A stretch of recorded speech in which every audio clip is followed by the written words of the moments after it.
Итак, мы продолжаем эфир. Это радио «Крым Реалии». Сергей Макрушин работает у микрофона. Впереди у нас интервью с крымско-татарским режиссером Нариманом Алиевым. В Киеве в онлайн-формате прошла церемония награждения кинопремии «Золота Дзига». И фильм Наримана Алиева «Домой», мы о нем ранее уже говорили в наших эфирах, когда проходила национальная премьера этого фильма. Вот этот фильм выдвигался на награды в самом большом количестве номинаций, в 11, и получил награды в категориях «Лучшая режиссерская работа» и «Лучшая мужская роль». Исполнитель этой роли Ахтем Сейтаблаев со своей картиной «Захар Беркут» также победил в 2 номинациях за лучший грим и лучший дизайн костюмов. И перед тем, как начать разговор с Нариманом Алиевым, давайте послушаем фрагмент церемонии награждения.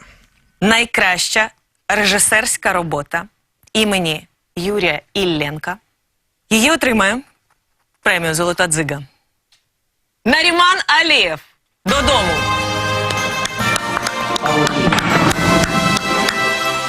Так, всім дякую. Дякую своїй команді. Дякую Вові Яценко, продюсеру, який в мене повірив. Дякую батькам, які дивляться мені зараз в Криму. Ремзі Біляло, який теж в Криму дивиться.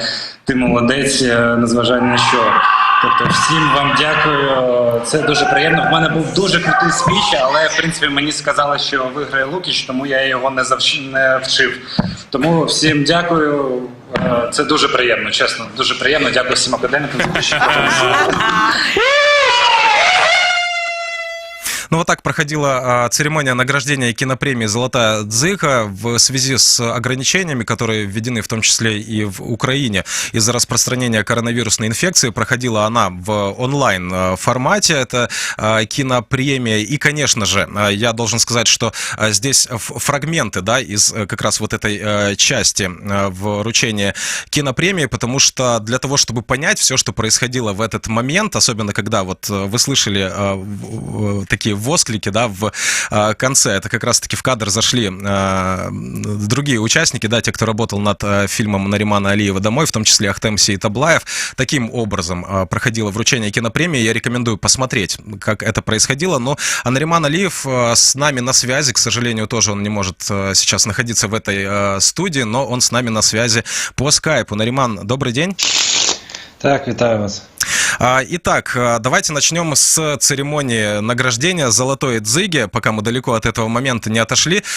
Ну, я уже сказал о том, что проходила она в таком необычном формате, и вот что меня как зрителя этой церемонии заинтересовало. У вас тут же в руках оказалась эта статуэтка. Расскажите о том, как было вообще организовано и до какого момента сохранялась интрига для вас. Кто же получит награду в номинации «Лучшая режиссерская работа»? Ніхто не знав, хто отримує чи не отримує. Дзига в мене була орендована. Тобто я взяв її у людей, які отримали в минулому році нагороду, для того, щоб не сидіти з пустими руками. Так? А самі статуетки, їх навіть зараз вони не виготовлені, тому що зупинилося виробництво фабрики, які повинно було виробити з цієї статуетки, і вони будуть зроблені тільки, я гадаю, наприкінці літа і вже будуть передані лауреатам. Тому я трохи, скажімо так, схитрував. Сразу передам вам вопрос от нашей аудитории. Спрашивают у нас наши слушатели из России, как можно посмотреть ваш фильм. И вопрос тоже, который уже я добавляю, да, есть ли сейчас возможность у тех, кто живет в Крыму, посмотреть фильм «Домой»? Легально можливості немає, але гіпотетично, якщо б я шукав фільм «Додому» в онлайні, порушуючи законодавство України, я би шукав його ВКонтакті. Угу. Да, спасибо за такой ответ. Напомню, что беседуем мы с Нариманом Алиевым, режиссером, автором фильма «Домой», который победил сейчас я правильно сформулирую, да, как это называется, получил 2 награды от Украинской киноакадемии. Это премия «Золота Дзига» в 2 номинациях: лучшая режиссерская работа и лучшая мужская роль. Ну вот, давайте, наверное, перейдем к этому моменту. Насколько значимым для вас является награда именно Украинской киноакадемии? Потому что я знаю, что фильм «Домой» был номинирован и награжден уже рядом, да, различных кинопремий, но вот эта премия, насколько она для вас важна? Ну, чим відрізняються премії кіноакадемії? Тобто до цього я отримав премії фестивалі. Це тобто на кожному фестивалі є певно там 5-6 людей, які є журі, які вибирають фільми з програми, які проходять селективну комісію. А кіноакадемії, тобто кіноакадемії їх є в багатьох країнах. От в Україні вже 4 роки є така практика. Це саме люди з кіноіндустрії, які входять до кіноакадемії, обирають найкращих за рік, хто був презентований в Україні. І, звісно, приємно, коли твої колеги оцінюють твою роботу так високо. І я нарешті себе можу просто назвати режисером, що, типу, я вже сталий в цій професії, і мені вже не соромно сказати, що я взагалі-то режисер. Тот факт, что в 11 номинациях ваш фильм был номинирован на кинопремии «Золотая дзига», для вас насколько это важным является? Самое Це большое важливо не количество. тільки для мене, а для всієї. Так, це важливо було не тільки для мене, а для всієї команди, тому що кожна номінація – це певний кінодепартамент, який займався своєю справою. І те, що їх оцінили навіть номінацію, для них є важливо, що вони, скажімо так, ціннісно зробили свою роботу. І для мене теж саме це одна з таких ось речей, що я розумію, що я працював з одними з найкращими спеціалістами по багатьом галузям в Україні. И еще вот такой вопрос, который просто не терпелось мне задать с самого начала нашей беседы. Вы говорили перед тем, как, собственно, «Золотая дзига» состоялась, что в случае победы вы отправите награду в Крым. Когда она приедет в Крым? Есть ли такая информация, как вы будете отправлять? Можно ли что-то сказать об этом? Ну, всі мої нагороди, вони знаходяться в Криму. Тобто в моєї матері скажімо, всі стоять в ряд. Ось, і цю ми теж відправимо, коли отримаємо, коли буде можливість, тому що як би там не було зараз, ніхто і приїхати не може з Криму. Ось, але рано чи пізно це буде зроблено обов'язково. Почему это важно, чтобы эта награда приехала в Крым? Ой, це символічно важливо, бо якби і фільм додому, і коли нагороди їдуть додому, ось, це символічно для мене перш за все важливо. І для моїх батьків їм набагато приємніше, скажімо, показувати родичам, сусідям, що їх син там взагалі робить в Києві, що він якось там знімає кіно, і ось що все це оцінюють, ніж у мене, якщо в квартирі вони будуть стояти та заливатися пилюкою, тому що мені нікому тут показувати. В целом, насколько была сильная конкуренция? Я уже спрашивал о том, до какого момента сохранялась интрига, сохранялась она до последнего, но в целом, да, насколько сильной вы чувствуете конкуренцию сейчас на украинском кинорынке среди других конкурсантов, которые принимали участие в «Золотой дзиге»? Насколько сложно сейчас в Украине получить награду от Украинской киноакадемии? Дивіться, тобто тут не те, що конкуренція, все, що ми там боремося один з одним. Тобто найкраще, що є в цій нагороді, те, що взагалі, тобто в цьому році це було в онлайні, але зазвичай в офлайн режимі, коли проходить церемонія, це певне таке свято кінематографу, коли більшість представників кіноіндустрії збираються в одному місці та можуть просто відсвяткувати те, що взагалі щось відбувається, та відсвяткувати, що вони зробили там один з одним. І всі номінанти в цьому році, вони дійсно були достойні отримати нагороди. Комусь повезло більше, комусь менше, але якщо так подивитися, то в принципі майже всіх відзначили, тому що там фільм, який тріумфував, мої думки, «Тихий», отримав 4 нагороди, фільм «Вулкан» отримав, я ще не помиляюсь, 3 нагороди, Захар Беркут отримав 2, Гуцулка Ксенія отримала, співає Івано-Франківський комунал «Теплоенерго» отримала за найкращий документальний фільм. Тобто всі фільми були відзначені. Ті, які були не відзначені, теж, скажімо, були достойними, щоб їх відзначили, але тут вже така собі, вже певний фарт, як це вийде. Я вот, к сожалению, не все фильмы успел посмотреть, которые были представлены на «Золотой дзиге», но хочу спросить у вас. Вы наверняка видели большую часть, во всяком случае, из этих кинофильмов, и, возможно, есть у вас какие-то любимые фильмы. Что бы вы посоветовали из новейшего украинского кино нашим радиослушателям? Ну, я би подивився всі ці фільми, які основні були номіновані, тому що вони дуже різні в тому плані, що кожен для себе зможе там знайти щось цікаве. Бо якщо і причому вони дуже сильно перекликаються. Наприклад, Вулкан, Мої думки тихі до додому. В них багато чого є спільного, але це зовсім різне кіно. І для кожного з людей щось буде ближче, щось там, скажімо, не так сильно. Гуцулка Ксеня — це дуже цікавий мюзикл з аранжуванням гурту Dach Daughters. Та дуже красиве кіно.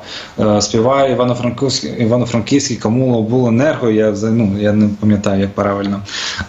Це дуже цікаве таке зріз, там, скажімо, документального кіно про наше сьогодення. Воно дуже цікаве. І мало такого ми можемо побачити по телебаченню. Знову ж таки, є більш такі розважальні, скажімо, в контексті для глядацькі, там, Так, у нас небольшие сложности со звуком. Сейчас мы его восстановим. Есть, да? Нариман, продолжайте. У нас пропал звук. Так. Є глядацьке більш кіно, там Фоктор і Макс, які для дітей орієнтовано, Захар Беркут, таке певне епічне кіно. Ось, багато документального кіно цікавого, і все воно вже є в онлайні, його легально можна подивитися за невеликі гроші, тому я вам бажаю просто подивитися трейлери, що вам більше сподобалось, заплатити там 50-60 гривень, та можете подивитися все, що вам сподобається. Я напомню номер телефона, по которому можно присоединиться к нашему разговору, задать вопросы нашим собеседникам, либо поделиться впечатлениями. Возможно, вы посмотрели фильм «Домой» или фильмы украинских режиссеров, которые были в этом году представлены на конкурсе Национальной кинопремии Украины. Ваши отзывы также мы будем рады услышать в нашем эфире. 8 800 10 06 926. По этому телефону к нам можно дозвониться из Крыма. И из соседней России, как показывает практика, тоже можно дозвониться. С материковой части Украины к нам можно дозвониться по телефону 044 490 2905. К нашему разговору по телефону присоединяется Анна Мачух, исполнительный директор Украинской киноакадемии. Анна, добрый день. Так, доброго дня. Несколько слов о ваших впечатлениях от тех работ, которые были представлены на конкурс «Золота дзига» в этом году. Я неодноразово вже говорила, що це, мабуть, найсильніший конкурс з усіх наших конкурсів за 4 роки, тому що, якщо говорити про номінацію «Найкращий фільм», то практично кожен фільм достойний був перемоги, і навіть розрив між голосами дуже невеликий. Тобто це говорить про те, що дійсно фільми всі дуже сильні. І повністю погоджуюсь з тим, що вже сказав Наріман, я так трішки почула вашої розмови про те, що хоча фільми різні, але дійсно вони всі між собою в чомусь схожі, вони перегукуються один із одним, і таке це дійсно соціальне і при цьому досить таке глядацьке кіно.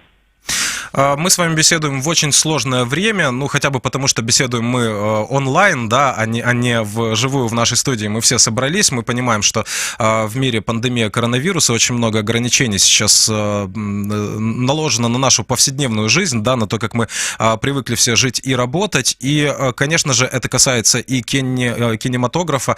По вашим наблюдениям, насколько может отреагировать украинский кинематограф на то, что сейчас происходит, и ожидаете ли вы такого же уровня, таких же сильных работ в следующем году на ваш конкурс? Насправді у нас проблеми не лише із карантином, із коронавірусом. Ми знаємо про всі скандали, які відбувалися за останні півроку у нас в кіноіндустрії. Це і скандали з вибором голови Держкіно, і відміна результатів пітчингу. Наразі у нас досі не запрацювала рада з Держкіно в тому форматі, якому вона повинна працювати. Ми дуже сподіваємося, що завтра все-таки засідання відбудеться. Звичайно, кількість фільмів, які будуть представлені на конкурсі наступного року, вона буде менша. Щодо якості не можу поки що сказати, тому що ми дуже багато чого ще не бачили, але дуже сподіваюся, що коли карантин відмінять, все ж таки починаючи з літа і до кінця року ми зможемо побачити ті українські фільми, які вже готові і на які глядач вже очікує. Но еще важный момент, который хотелось бы отметить, насколько изменилась украинская киноафиша за последние, возьмем отрезок 6 лет. Насколько появилось много нового украинского кино, насколько оно, по вашим ощущениям, качественное? Да, сейчас мы говорим не только о тех лентах, которые представлены в вашем конкурсе, но в целом. И насколько сейчас конкурентным является украинское кино? Ну, якщо говорити про останні 6 років, то ми постійно про це говоримо, що у нас зараз відродження українського кіно, ренесанс українського кіно. Ми бачимо, що наші фільми кожного року постійно перемагають на міжнародних фестивалях. Це і Канни, цьогоріч це і Санденс, і Карлові Вари, і багато інших менш відомих широкому глядачу фестивалів. І знову ж таки, це бокс-офіси, прориви в кінотеатрах, тобто фільми глядач просить додати сеанси для того, щоб додивитися ті фільми, які не встиг, як це сталося, наприклад, із документальним фільмом «Співає Івано-Франківськ теплокомуненерго», як це сталося із фільмом «Мої думки тихі». Щодо того, наскільки змінилося саме кіно, то знову ж таки воно стало більш жанровим, більш різноманітним, тому що якщо згадувати попередні роки, там 6-7 років назад, коли там в кінотеатрі виходило 2-3 фільми, це були в основному або такі великі історичні драми, або ж комедії. То сьогодні ми бачимо абсолютно різні фільми, є і бойовики. Звичайно, це ще не той рівень жанрового кіно, який може боротися, бути конкурентним на міжнародному ринку прокату, але вже він є цікавим для українського глядача. І те, що показав конкурс нашої 4-ї національної кінопремії «Золота дзига», це те, що вперед у нас вирвалися дебютанти, тобто практично всі фільми, які були в номінації «Найкращий фільм», зроблені режисерами-дебютантами, що говорить про те, що вже створена школа і вже якраз молоді, вони можуть знімати зовсім інше кіно. Спасибо вам за беседу. Напомню, что с нами на связи была Анна Мачух, исполнительный директор Украинской киноакадемии. Это как раз и организаторы этой премии «Золота дзига». Напомню, что с нами на связи Нариман Алиев, крымско-татарский режиссер, автор кинокартины «Домой». Нариман, как меня слышно? Есть на связь, да?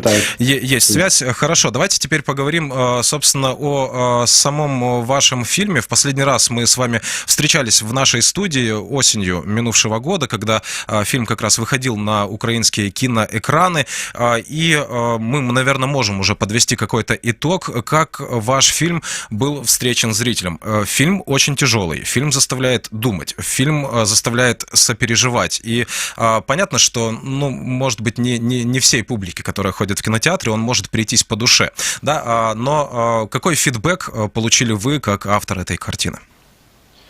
Ну, фідбек в цілому був досить позитивний, в тому плані, що люди пройнялися історію та емоційно прожили те, що відбувається на екрані.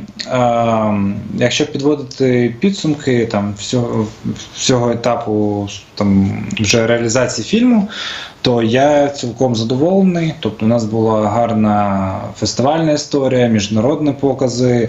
Потім для України прокат пройшов з таким штибом кіно досить гарно. Ми зібрали більше 2 мільйонів гривень, там було десь 23-24 тисячі глядачів. При цьому ми вже вийшли на VOD-платформи, будуть телевізійні прем'єри фільму. Ось, і ми намагаємося використати всі інструменти для того, щоб глядачі просто мали можливість подивитися це кіно, а потім вже для себе вирішити, скажімо, чи достойно воно було і того часу, який вони на нього потратили, чи ні. Ось, в цілком все було позитивно, люди прийнялися. Ну, скажу так, ми зробили все, що могли зі свого боку, а глядачі досить тепло теж його прийняли. Есть ли какие-то промежуточные показатели по просмотрам этого фильма, по количеству проданных билетов в кинотеатры? Кінотеатри – це десь 24 тисячі глядачів. Це ось десь так. Для нашого кіно це хороша цифра в тому плані, що як би там не було, і в кіно у нас входить як на атракціон, як на певний елемент розваг, де отримати певні емоції та приємно провести час. На більше драматичне кіно в нас люди не так заохоче ходять, тим паче, коли вони чують слово «війна», слово «Крим», що там кримські татари, це не ті маркери, які, скажімо, є більш позитивними для того, щоб вони прийняли саме це рішення. рішення, тому що перше, коли чують ці маркери люди, вони вважають, що це певне кон'юнктурний, скажімо так, твір, який для того, щоб виключно зроблений, щоб привернути увагу. Хоча і вони нехтують певним творчим замислом та можливістю, в принципі, отримати певне емоціональне відчуття від самого перегляду. І тому з цими стереотипами нам довелося дуже важко боротися, але ми зробили зі свого боку все, щоб люди зрозуміли, що це кіно можна дивитися всім.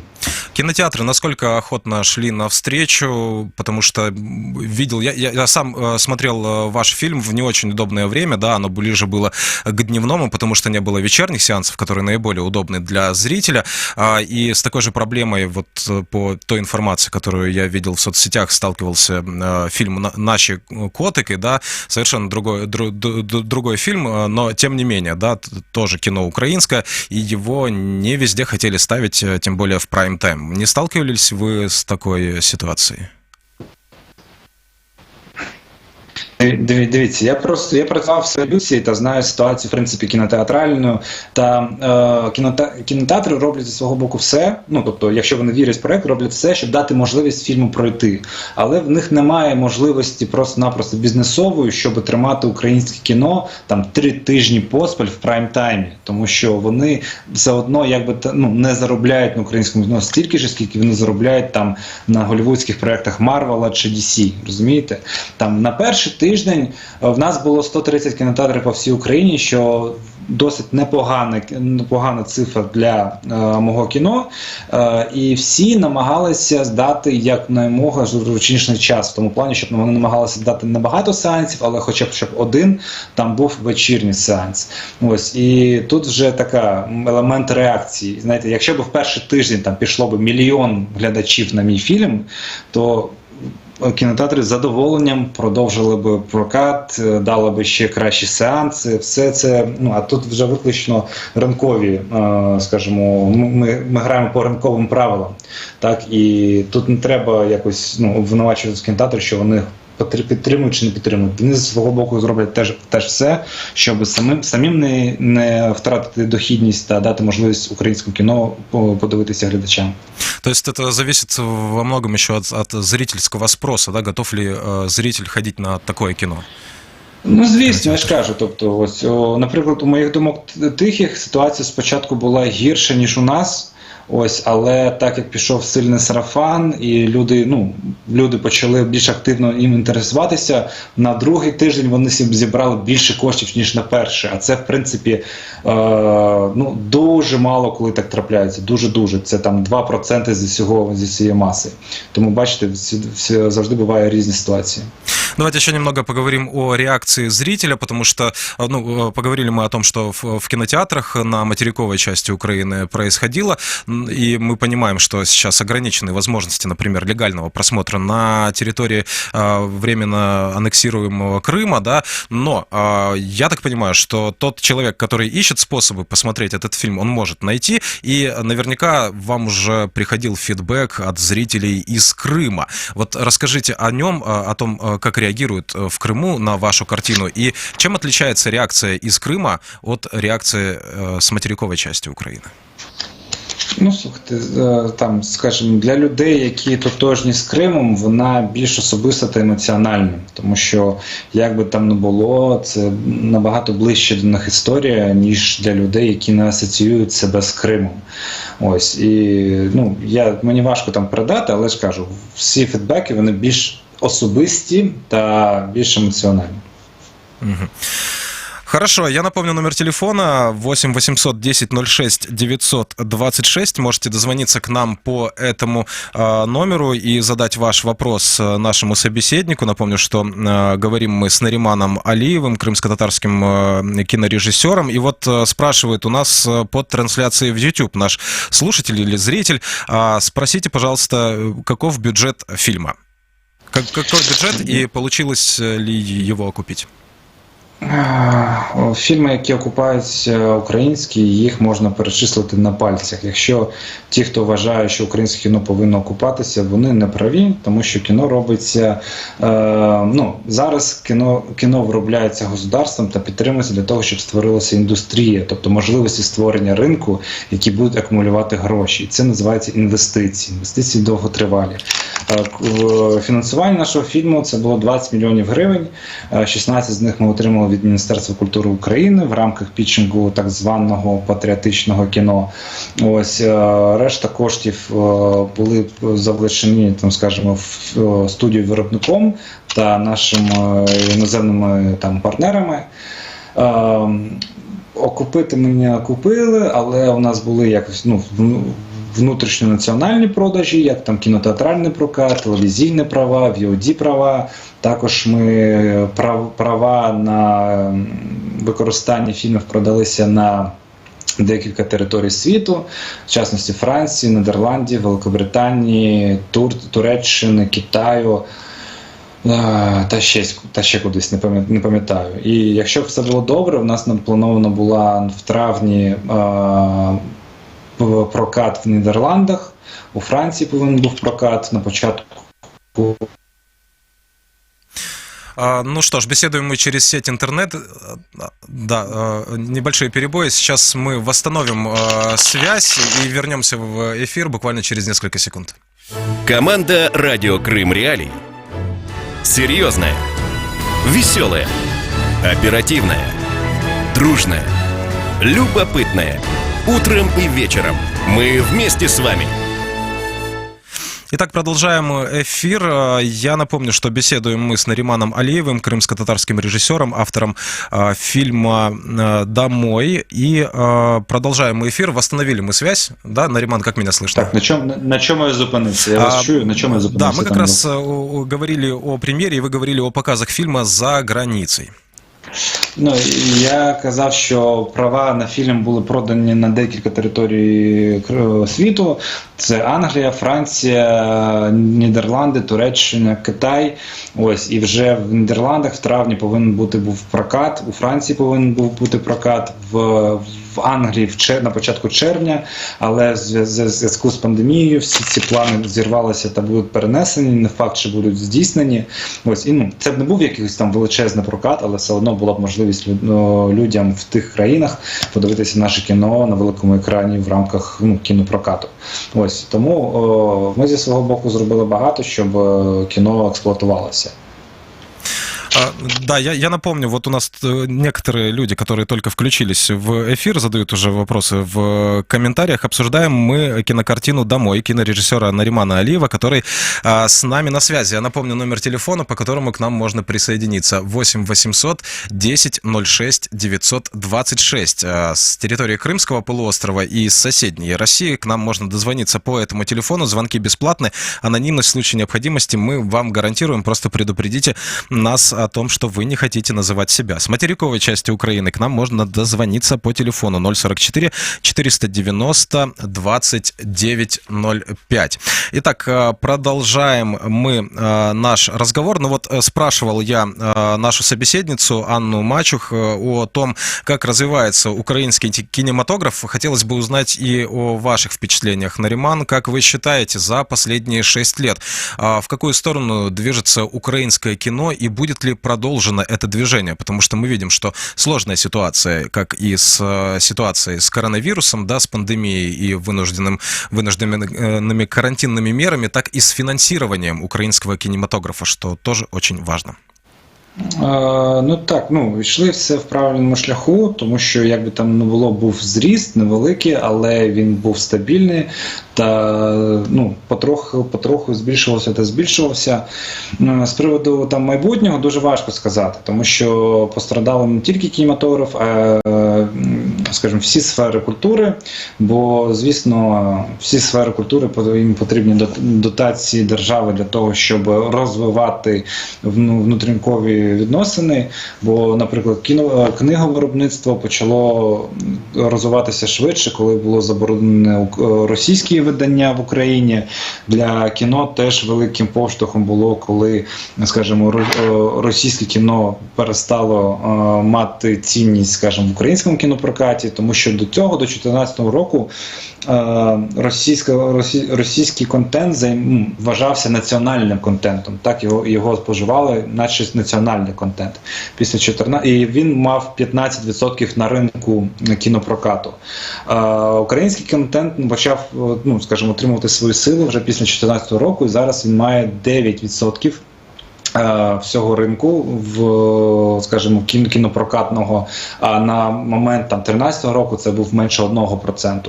Тобто розвиток це йде, і коли ми вже займемо ці 15%, буде проблема, скажімо так, зрісту. Тому що якщо там в Росії в них є свій ринок та ринки пострадянських республік, то в Україні таких ринків особливо немає, і ми будемо думати, як саме потім далі розвиватися та знаходити нові ринки та розширювати місцеві ринки для того, щоб ці об'єми були збільшені і більше глядачів мали можливість подивитися кіно. Далее к нашему разговору присоединяется украинский кинокритик Андрей Алферов. Добрый день, слышите ли вы нас? Здрасте. Да, слушаю. Да, вижу. я хотел бы спросить, во-первых, да, смотрели ли вы церемонию награждения «Золотая дзига», знакомы ли с результатами и видели ли кинокартину «Домой», ваши впечатления? Конечно, кинокартину «Домой» я видел год назад. Я был на премьере в Каннах, где она показывалась, поэтому и ровно, наверное, год назад мы вместе с Нариманом были на эфире, это накануне Каннского кинофестиваля, где говорили как раз об этом фильме. Фильм я увидел еще в Украине, потом смотрел его еще раз в Каннах, так что в этом смысле я обизнанный. Стала для вас неожиданностью победа этой картины? Победа где? На «Дзиге»? На «Дзиге», да. Лучшая режиссерская работа. Для меня стало неожиданностью то, какие призы этому фильму достались, потому что с моей точки зрения такое не слишком справедливое голосование вышло, потому что я считаю, что это главный фильм прошлого года, и этому есть все аргументы. От темы, которую она поднимает и показывая постреволюционную Украину, до локальной темы крымско-татарского народа, да, и тех условий, в котором люди находятся, такая маленькая герметичная нация, и проблемы ее сразу. И через эту частную историю фильм обеспечивает очень широкий тематический захват. И в этом можно разглядеть много тем, включая и Украину в условиях сегодняшних. Да, Украина между Россией, Европой, Америкой. Как быть дальше, интегрироваться, отказываться от своего языка и говорить по-английски, или пытаться сохранить свой язык, как это делают герои картины Наримана Алиева. Там огромное количество всего, и один из самых главных показателей – это Каннский кинофестиваль. Попасть в программу Каннского кинофестиваля уже есть победить, потому что прорваться туда очень сложно. И то, что молодой режиссер с дебютной полнометражной картиной попадает сразу в программу «Особый взгляд», минуя такие программы, как «Двухнедельник режиссеров» или «Неделя критики», это уже победа национального масштаба. Объясню почему. Потому что это не просто частная история одного автора, который снял фильм и попал в Канны. Это история целой страны, потому что о нас судят ведь не потому, что говорят наши политики, справедливо понимая, что они, в общем, лгут, что есть еще дипломатический язык, что все не так на самом деле, как говорится. И чтобы понять, чем живут люди в данной конкретной стране, другие люди в Европе или в Америке, они смотрят кино. И поэтому кино, мы ведь судим по Америке не потому, что там сказал Трамп, да, а по тому, что мы видим в американском кино, например, в независимом американском кино. И то же самое здесь. И это, с моей точки зрения, огромная победа, потому что культурный диалог, он важнее диалога дипломатического. Культурная дипломатия. И эта картина «Культурный дипломат». И мне казалось, что вот уж этот фильм должен взять, наверное, все дзыги, которые только возможно, потому что это триумф. Это очень яркий фильм, и ярким он будет оставаться еще долго-долго. Почему ему не достался главный трофей? Для меня это большая загадка. В фильме «Домой», я так понимаю, что в фильме «Домой» украинское общество во многом узнало себя, да? Некоторые узнали конкретно даже там свои истории, хотя Нариман Алиев говорит, что не было прототипа реального, да, у главных героев. Я вот о чем хочу спросить. Насколько украинский кинематограф сегодня становится отражением, да, для украинского общества, чтобы оно в него смотрело и узнавало себя, и насколько сильным является, да, вот сейчас украинский кинематограф в этом плане?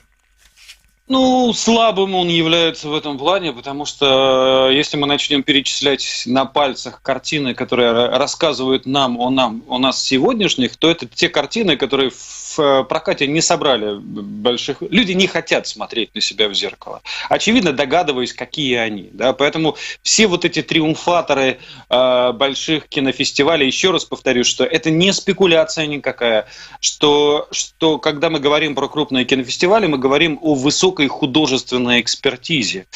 Там. И все вот эти картины, от фильма «Домой» до фильма «Стримголов», например, «Племя» или фильмы Сергея Лазницы «Донбасс», это все, на что Украина не хочет смотреть. Не готова Украина анализировать себя, потому что мы, конечно, мы с этим статусом «мы жертва и великая духовная нация», мы как-то заигрались.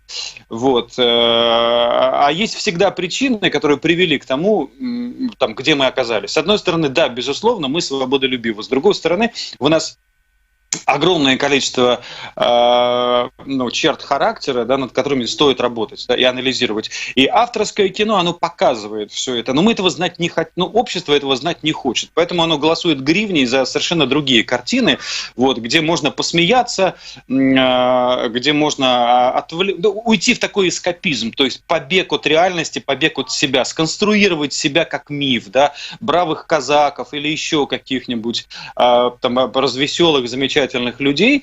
Ни в коем случае мы не хотим смотреть на фильм «Домой», потому что когда объясняешь людям, посмотрите, говорю, чудесная картина, отец везет тело старшего сына вместе с сыном младшим хоронить в Крым. О, Господи, про труп смотреть не буду, да? А мы где-то тащим, вся нация тащит за собой такой труп. И не хочет признавать, что он есть, да, он есть. Поэтому, я бы не говорил про силу. Не хочет Украина это смотреть, очевидно, да, но какая-то продвинутая часть это смотрит, этим восхищается и может определить это как действительно большое художественное произведение.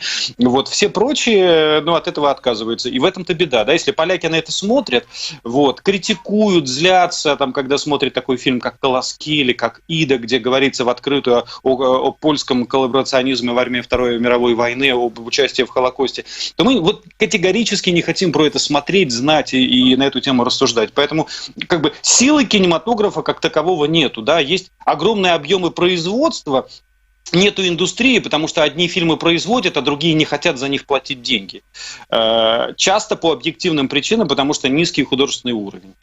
Я уже устал повторять примеры фильма «Круты» или «Заборонены», которые являются вообще позором украинского кино. Просто позором. Да? Мало того, еще и культурным преступлением, потому что они превратили в карикатуру, фрагменты украинской истории. В одном случае в карикатуру превратили в биографию Василя Стуса, в другом случае в карикатуру превратили трагедию, случившуюся с молодыми людьми в нашем историческом прошлом. Так что нет, я про силу кинематографа я бы тут сейчас не рассуждал. Благодарю вас за комментарий. Напомню, что это было мнение Андрея Алферова, украинского кинокритика. Возвращаемся мы к разговору с Нариманом Алиевым, крымско-татарским режиссером. Итак, у нас буквально 5 минут прямого эфира для беседы остается, даже почти 4, пока я говорю. Несколько слов о том, Нариман, как вы сейчас сейчас переживаете карантин, потому что я видел у вас дневник карантина, да, на странице в Фейсбуке вы ведете. Ну и, конечно же, не могу не спросить о дальнейших творческих планах, есть ли концепция уже для новой вашей работы? Ой, я намагаюся максимально розважатися та закривати всі свої дитячі гештальти, які не були закриті. Тому, звісно, всім нелегко, але мені, скажімо так, легше від того, що всім нелегко. Ось. Наступні роботи, тобто, вони плануються, так, але що саме це буде, поки ми не говоримо, тому що самі толком не знаємо, ми пропрацьовуємо певні теми. У нас є домовленість з продюсером Володимиром Миценко, це продюсер фільму «Додому», що ми будемо співпрацювати на наступному проєкті. Ось, та рано чи пізно все це відбудеться, але, ну, скажімо, ця пандемія, звісно, скоригує певні наші плани. Ось, але якщо все буде добре, то, гадаю, через рік-два ми вже зможемо приступити до виробництва наступного фільму, який вже зможуть подивитися українські глядачі, і, сподіваюся, зможемо подивитися їх разом в Криму. Если короткий совет, может быть, для наших радиослушателей, как воспользоваться вот этим временем, когда жизнь, ну, так не по нашей воле поставлена на паузу? В мене є такий принцип: розумовий, розважальний та фізичний. Потрібно 3 активності, і потрібно їх чередувати. Розважатися, відпочивати дуже потрібно, але при цьому, якщо ви будете тільки розважатися, вам буде дуже важко. Тому краще все це, скажімо, міксувати з фізичними вправами та якимось розмовами, читанням книжок, навіть слухати подкасти або читати якісь новинні матеріали. Це дуже важливо. І якщо ви будете це розмежувати, у вас буде все добре. Друге – це розмежувати ваш невеликий простір. В мене є ліжко, на якому я тільки сплю, є один диван, на якому я працюю, є інший диван, на якому я відпочиваю, є стіл, за яким я їм, і я намагаюся все це розмежувати. Так, якщо все це звести до одного ліжка, то ви будете втомлюватись швидше, ви будете розбиті, у вас не буде графіку. Ну что ж, у нас снова сорвалась связь, но я так понял, что Нариман уже, в принципе, завершил свою мысль. Спасибо за беседу. Надеюсь, что в следующий раз нам качество интернет-связи никоим образом не будет мешать. В следующий раз, надеюсь, мы с вами будем говорить уже в нашей студии, в студии радио «Крым Реалии». Я напомню, что с нами на связи был крымско-татарский режиссер Нариман Алиев. Его кинокартина «Домой» ФГ получила 2 приза в категориях «Лучшая режиссерская работа», «Лучшая мужская роль» кинопремии «Золота Дзига». Это национальная кинопремия Киноакадемии Украины. Говорили мы об этом, поговорили о том, как можно посмотреть фильм «Домой» в то время, когда официально нет дистрибьюции по понятным причинам на территории Крымского полуострова. Поговорили о том, как отреагировала публика на эту очень сложную, на самом деле, картину, как на материковой части Украины, так и в Крыму. Свои мнения, свои впечатления вы можете присылать